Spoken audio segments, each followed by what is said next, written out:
Hello there guys, I'm Vasilis from Entrepreneur in Asia. Thank you very much for watching this big webinar. And this is one of the first interviews. And here I have Jamal, a very good friend of mine, entrepreneur in Thailand. I met him in Toastmasters, a group that we learn about self-confidence and public speaking.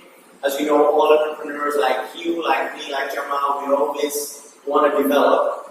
And the reason I have him here with us today is because Jamal is the co-founder and personal trainer of Lift, a new kind of strength and training and strength and conditioning gym in Bangkok that focuses on barbell grips and specific techniques. So I wanted to introduce him to you because he will share his stories about coming in Thailand, the ups and downs, the problems that he had, how did he came from Switzerland in Europe, one of the top countries in Europe. How did he take that decision to move in Southeast Asia, in a country that he didn't know how to begin and how everything works? What was the problems? What was the benefits? What was the things that you might need to consider and you might need to prepare before starting up? And how was the whole process? So here you are, Jamal. Nice having you here with us. Thank you very much. You're welcome. Thank you. So tell us a little bit about you, your story. What did bring you in Thailand? Why Thailand? So the story, to make it a bit shorter, started probably 10 years ago when I came here specifically to learn Thai boxing. I came to Thailand for 3 months because that was the period you can get a tourist visa very easy. I stayed here, I learned Thai boxing, I really liked it, and I thought, I need to come back ASAP. So I went back to Switzerland, worked a bit, came back to Thailand for another 3 months. That 3 months trip immediately ended up in being 8 or 9 months. Went back quick, so I stayed longer and longer and longer. At one point, I kind of never went back to Europe anymore. My life was simple, training Thai boxing, learning a bit about Thai language, spend a lot of time with Thai people back then, so I got really good in speaking the local language. That particular lifestyle will not last forever. So I was a bit at that point where I didn't really want to go back to Europe anymore, but I needed something which could give me a career. So a friend of mine said, hey, you can sign up to become a certified personal trainer. You can study the manual of the course in Bangkok and also then get the credentials here from the US. So I've done that, extended it into a more advanced course, and I got really good credentials. The problem was I need to work, and in Thailand you have to have a work permit to be able to legally work here.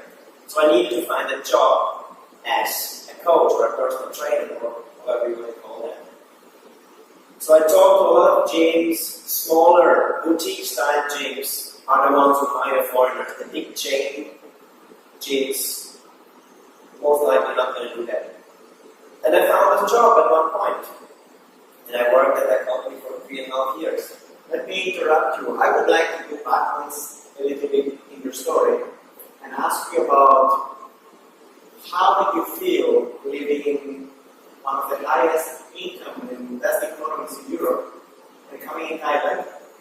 How did you feel with the first exposure, the first opinion? How did you feel as a different culture and traditions? Because that's something that these people, the people that are watching and that are interested, they're living in Europe, they're staying in North America. Some of them haven't visited Thailand or Southeast Asia at all. They're interested to learn how would they feel, what they need to prepare psychologically and emotionally. Honestly, I just came. There was no preparation. Like I had a mission, right? I wanted to get good at Thai boxing. That was the goal. And because I was spending time with these people only, I got very quickly introduced to Thai culture, language, Thai food, etc. So really quickly, I got very close to the people here. I knew that I come from a background, like you mentioned before, of the highest earning countries, but for me, I did not leave anything very exciting. When I came to Thailand and had to go back home, I just had to find random jobs which I could do to get some money to come back. So there was no real career which I left. You could kind of see differently, like here, it was almost like a second chance, right? Because in Switzerland, I got my apprenticeship and everything, but I just really didn't want to work in the office environment the way I was growing up. And here then I could start something new in an industry which is very young, which could bring me quite quickly to a position which I can have my own gym. I think that would have been very difficult in Europe to do it that quick. Great, great. So that leads me to ask you, why Southeast Asia and why Thailand specifically? Thai boxing, that's the correct answer. That's why I came here. And I just never left. It was never the plan to open a business in Thailand. Never. It just happened. Even the coaching, me getting the coaching credentials and start to work with other people, that just happened. There was no real plan. Well, so you just followed the entrepreneurial journey, kept learning new things, kept developing, kept getting certificates, until you reached the point that all these things, they came up together and they formed the opportunities open. Like you said, I think a very critical point, what you just mentioned, is the investment in learning something or self-development. I think that's probably the most important thing I've done here. Not only to learn the skill of coaching, or you mentioned before the skill of public speaking, it's the people you need there. Everything I built over the last few years is many times because I got I'm extremely well connected here. Through all these places I went to learn, you become friends with people, and from there you move on. So it's more like social skills, street smarts, as you might call it. I hear the term in podcasts very often called social capital. Is the most important thing in any situation in life, probably in business extremely important. And I would argue everything I'm doing, it's all about that. Everything is built on people I know, who like what I'm doing, who like me, I like them. Everything. What would you have to say about the daily living, the costs, the implications, banking, finding food choices, hygiene? A lot of people, they are like kind of afraid or scared because they're reading in media different opinions. Imagine like living in Europe, Sweden, or in North America. You're reading whatever online, on blogs, anybody is writing whatever they think. And then some people, they're feeling afraid or they're worried, they don't want to take that chance and take that opportunity. What would you have to say about this specific issue? Interestingly, it's an interesting one, because if you come from a place like Switzerland and you go to your doctor and talk to that person, say, I'm going to Thailand in 3 months the first time, he will give you a list of things you should not do. And if you would follow that list, you will have extremely boring time here, because you should not eat on the street, you should not drink any beverages with ice inside. So I quickly realized that person was never here, right? It's just probably like the government guidelines or so, rumors. So I would say, use common sense, but don't be scared to try anything you find interesting in terms of food, for example. You will find a lot of interesting stuff on the street. You might get sick one time, but that probably can happen anywhere in the world, right? Yeah. How about the costs in terms of like comparing them with Switzerland, North America, like the Western world? How is the cost? Costs in Bangkok, I believe, are quite high. I used to live in northern Thailand a few years ago, where back then I didn't have any income, but I spent it way less. And now, when I live in Bangkok, I'm joining all these clubs, and I meet people, and we go to play pool or have a drink, eat in a restaurant. The prices are high.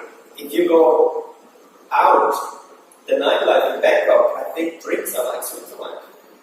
Right? We're talking $8 for a small beer, stuff like that. So that's quite surprising for a lot of people from Europe who come here and say, that's actually quite expensive here. Especially if you live here long term, because in the beginning, you like cheap street food, you like all this exciting stuff, but the longer you are here, the more you want to eat probably call it cleaner food or better quality ingredients in food, and this is automatically more expensive. Rent is definitely cheaper here in Switzerland. I don't know about the US. You can rent a place here for way less money, especially if you're okay to travel a bit further. The rents are dropping, in my opinion, quite fast if you're further away from any state, any SkyTrain or subway station. Exactly. Why Bangkok? How would you characterize Bangkok? What makes you want to stay here and develop your business here and connect and build a future here? Initially, I just ended up here studying. I did not and still do not like Bangkok so much compared to other places in Thailand, like in North and the South. But I realized here that everything works in Bangkok. All the connections you will have here. A place like this most likely will not work in the North or in the South. Because there's so much Western people in Bangkok. Whatever your interests are, you will find like-minded people in Bangkok too. And I would say the main reason why I'm here is that it's not the city per se, it's the people I met and the opportunities we went really good over the last 2 years by developing all those social skills. Bangkok is considered some kind of an international hub, and that's a very important reason for many of the expats and foreigners that they stay here, connections and all the meetings that you can have. Now, stepping forward to the part that now you have already an active business, you started it about a month ago, And we opened 4 days. Publicly opened 4 days ago. But the idea is obviously way older. Congratulations for that. Thank you. And what I wanted to share with us and our viewers is how did everything happen, like through the officers, through the government offices, the laws, regulations. What was the problems that you found that you didn't expect? What was the things that went easy? So what I'm trying to get to our viewers to understand is coming here and starting up a small business. A lot of the regulations, the laws, and how the system works in general is not how you would expect in Europe or North America. A lot of things go different, and usually things don't go as planned.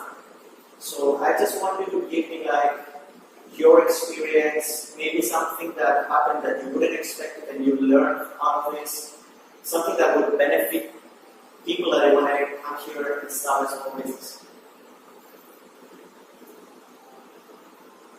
Probably the most important thing I would argue is that people who want to start a business here, they have to spend some time here first. I think that is very important. It doesn't have to be very long, but just a bit to see how the culture works, how everything here works, not the way you believe it will work. I think that's very important. It can be done short. You don't need to stay here like I've done 8 years. It can be done in a very short time frame. But at least come here and feel the groove, or whatever you want to call it. And what I realized, like you said before, nothing worked like that. But I assume that is all the time, right? Major challenges I faced were actually a few. One of the biggest one probably was that as a startup, or whoever want to call that, it's quite challenging with the laws in Thailand to make it very legit. To say, for a working permit, you need X amount of staff. There's a lot of little rules which I underestimated in the beginning, financially also. And I could deal with all those issues because the people, the partners I have in this business, they have the experience and the connections to deal with all that stuff. And I thought, and I still think that is very, very important. So all those things who came up, they knew that it's coming. They planned for that. I probably would have not done that, financially also and time-wise. And then in the end it was possible to do. So there's a lot of stuff which I, as a not very experienced person in that field, have never thought of. Little things, $1,000 here, $1,000 there, but over time, yeah, it costs you quite a amount of money. So I would say, very important have a partner, most of the nationalities setting up a business here, they need to have Thai partner, correct? A lot of partners. I think there's a few explanations, but roughly almost everybody needs to have it. I believe, and I learned that from my business partner, that this person not only needs to provide you the name, right? That this person also have the contacts locally needed to make the business happen fast, and the skills, language skills, etc. If there's a problem, you cannot deal with that, right? When we had here a contractor coming, maybe there's an issue with the water, you will not be able to deal with that. You need a person who is local, who knows, we need a contractor, I can call that guy, I need a handyman, I can call that guy. Even the messenger, I had no idea that there's so many documents which needs to go around all the time. That person, one phone call, half an hour later, a motorbike guy comes inside here, brings some documents, I sign them, and they go somewhere to the immigration. So I think a person who's well connected will make your life way easier. That's a very important subject that he's mentioning, because in Southeast Asia, Thailand, Vietnam, Cambodia, all the countries around, maybe not Singapore, maybe not Malaysia, but the other countries still are working a lot with social capital, like Jamal mentioned. They're working a lot with connections, networking, and the people you know. And when you're opening a business, even a small business, you are required to have a local partner. So it's not that easy, a system like in North America and Europe, that you can do everything alone. Usually what happens is maybe you go to government authorities, you need to speak the local language, or they need some local person to show up with you. So it's not that easy, and you need to trust that person in order to build a business with them. That's a major concern that you need to take under consideration. So what I would like to ask you to wrap this up is, I would like you to give me your 3 lessons throughout your 8 years in Ireland. 3 lessons, tips, or things that you would like to leave our audience with. The 3 most important things for someone that would take and help them come here and establish something for themselves. I say the first point, and that might sound a bit weird to many people, is you only come with a plan A and you don't have a backup plan, because everything I've done so far always had to work.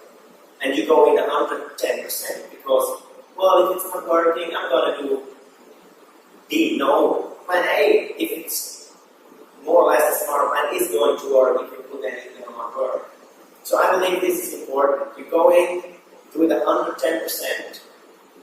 Second one, like I mentioned before, work on a network here of people which are very beneficial for you and you are very beneficial for them. And spread that very wide. They don't need to be your best friends, but you need to know them and they need to know about you. Especially in the business I work with, it has a lot to do with who knows you. If there's a problem, someone needs to get healthier or so, and you're in their mind, the first one, they're going to give you a call. So many times I got into positions of doing something like a seminar at a company, for example, is because I knew a person, I met that person the last time more than 6 months ago, something came up. They had like a health day at their company, and he was responsible to find a presenter. Bam, I was the first person in his mind. He called me, I went there, done. So I think it's important that you have a pretty big network, sometimes lose contacts, and obviously be nice to all the people that you are positively in their memory. So these 2 points I think are very, very important. And the third point is probably just risk it, even if you hear a lot of stories about stuff in Thailand that could happen wrong with your local partner, etc. I mean, you can read online so much stuff about it. But I would say the chances are probably very low that all of that stuff is going to happen, especially if you're surrounded with quality people, you can call that. So I think try to not listen too much to the negative stuff surrounding you. You still use common sense and then do it. Thailand, in my opinion, I can only speak about Thailand in particular. Bangkok, the chances to make something successful are extremely high if the idea is good. I think the market is saturated in the US, in Europe, but here it can actually work, especially if you bring expertise, which might not be here already. That's very, very correct, right on the spot. The reason that many expats, foreigners, people from Western countries end up here is because Southeast Asia is still considered as the land of opportunity. 20 years ago, that was America, United States. People went there to create businesses, to follow their dream. But now people are flocking in Southeast Asia. They're coming here because still there are a lot of opportunities, a lot of ideas to be explored and developed, a lot of businesses to be developed. But as you mentioned correctly, burning desire, the first part that you said, is the most crucial part. If you are super comfortable and you're just coming here for holidays, it will not happen. It's going to be very difficult because there are a lot of obstacles, a lot of differences, a lot of bureaucracy that you have to go through, and all these things, people that they don't have the desire are getting back and this stuff developing. So, thank you very much for your time, thank you very much for your information. I hope you really learned. I really understood a lot of things, and Jamal reconfirmed to me what we have been saying in our other videos and our other courses about Southeast Asia and Thailand in specific. I want to say a big thank you to Jamal. Congratulations. And you can find him on Instagram and social media under liftsc.asia. That's liftsc.asia. I'll put the link under the video. In case you're in Thailand and you're in Bangkok and you're interested to learn more about this kind of business, shoot him a message and he will take it from there. Thank you for watching. See you in the next webinar.